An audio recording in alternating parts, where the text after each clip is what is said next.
You listen to a cardiologist being interviewed on a healthcare podcast. You have 1 minute to look at questions 1 to 6.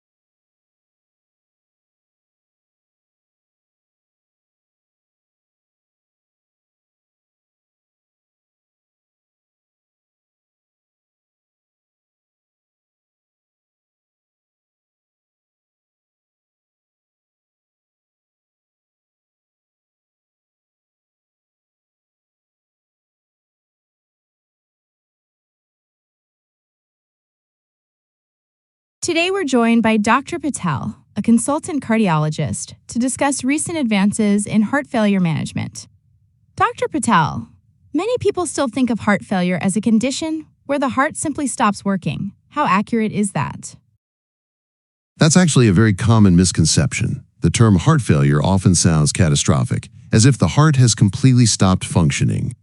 In reality, it means the heart is no longer able to pump blood as efficiently as the body requires.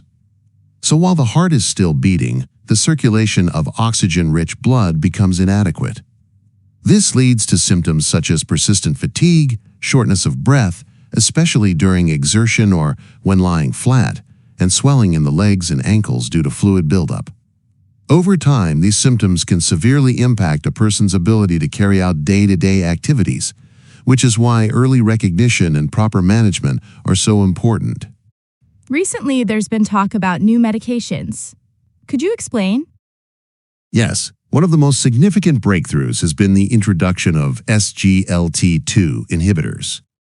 These drugs were originally designed to help patients with type 2 diabetes by lowering blood sugar, but large clinical trials have revealed an additional benefit. They improve outcomes in patients with heart failure, even in those who don't have diabetes.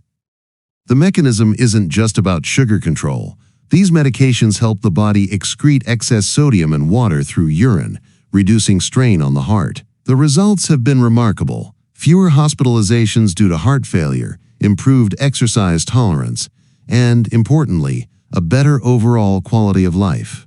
In fact, SGLT2 inhibitors are now being incorporated into treatment guidelines as a standard part of heart failure therapy. Interesting. But medications aren't the only strategy, right? Correct. Medications alone are not enough. Lifestyle modification is a cornerstone of heart failure management. Patients are strongly advised to watch their salt intake because excessive sodium can worsen fluid retention. Maintaining a healthy body weight is also essential, as excess weight increases the workload on the heart. Regular, gentle physical activity, such as walking or light aerobic exercise, has been shown to strengthen cardiovascular health without putting undue stress on the heart. Beyond that, structured cardiac rehabilitation programs have proven highly effective. These programs combine supervised exercise with nutritional advice, psychological counseling, and education about self-care. Patients who participate often feel more confident in managing their condition and report higher levels of energy and well-being. What about technology? Are there any promising innovations? Absolutely. Technology is revolutionizing the way we manage heart failure. Remote monitoring devices are becoming increasingly common. These can track parameters such as weight, blood pressure, heart rhythm, and even oxygen saturation right from a patient's home. When abnormalities are detected, like a sudden weight gain that may signal fluid overload, clinicians can intervene early, sometimes with simple medication adjustments, before the patient requires hospitalization. This proactive approach not only reduces emergency admissions, but also empowers patients to take ownership of their health. Patients feel reassured knowing their condition is being monitored closely without the need for frequent hospital visits. Finally, do you see heart failure care changing significantly in the next decade? I certainly do. The future of heart failure care lies in what we call integrated care. That means bringing together the latest medications, lifestyle interventions, and digital monitoring into a coordinated, personalized plan for each patient. Instead of focusing solely on extending lifespan, the emphasis is shifting toward enhancing quality of life, helping people remain active, independent, and engaged with their families and communities. With advancements in telemedicine, wearable devices, and individualized treatment strategies, I believe we'll see a more patient-centered approach that delivers both longevity and well-being. That evolution in focus, from survival to thriving, is what excites me most about the future of cardiology. Thank you, Dr. Patel, for sharing these valuable insights. Your explanations have shed light on both the scientific progress and the human aspects of heart failure care. I'm sure our audience will find this discussion both informative and reassuring. You listen to a diabetes specialist being interviewed on a healthcare radio program. You now have 1 minute to read questions 7 to 12.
Dr. Lewis, you've been working with patients with type 2 diabetes for many years. What do you see as the biggest misunderstanding about managing the condition?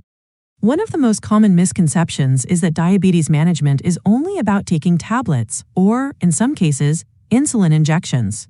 While these medications certainly play a vital role in controlling blood sugar, they are only one piece of the larger puzzle. Without significant lifestyle modification, such as thoughtful changes in diet, regular physical activity, and consistent self-monitoring, the outcomes can often be disappointing. The condition requires a partnership.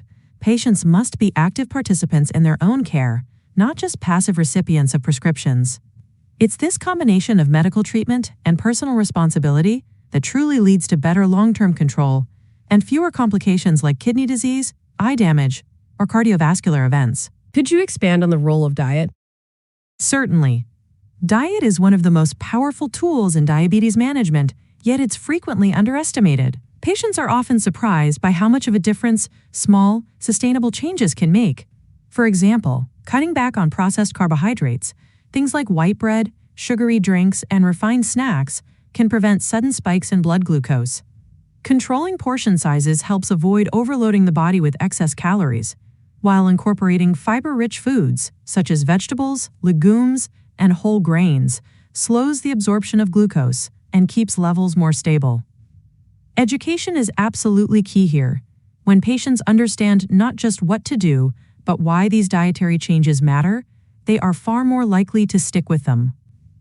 It transforms the idea of a restrictive diet into an empowering lifestyle choice that directly improves their health. Exercise is often recommended too. What's the reasoning?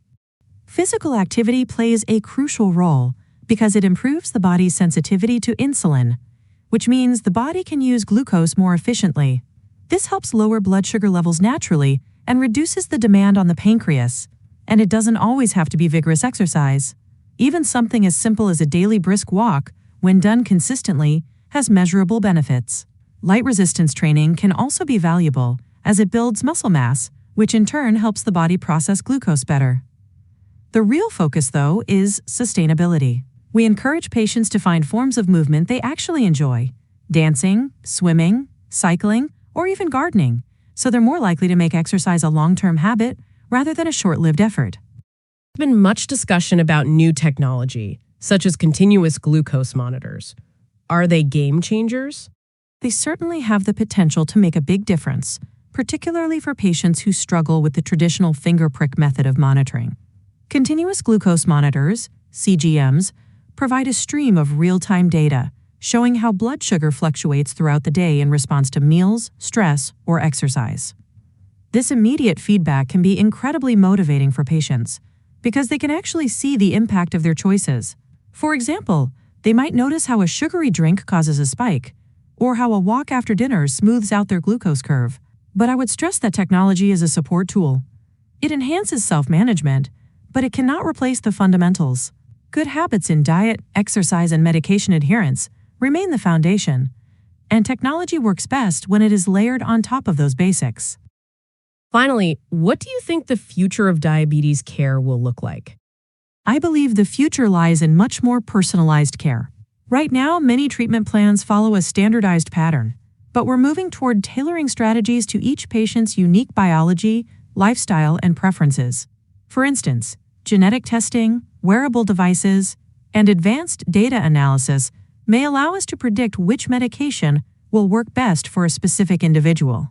Equally important, we're recognizing the value of supportive care, coaches, nutritionists, and digital tools that keep patients engaged and motivated. The one-size-fits-all model is fading, and in its place, we'll see individualized programs that not only lower blood sugar, but also improve overall well-being and quality of life. That's where the best and most sustainable outcomes will come from.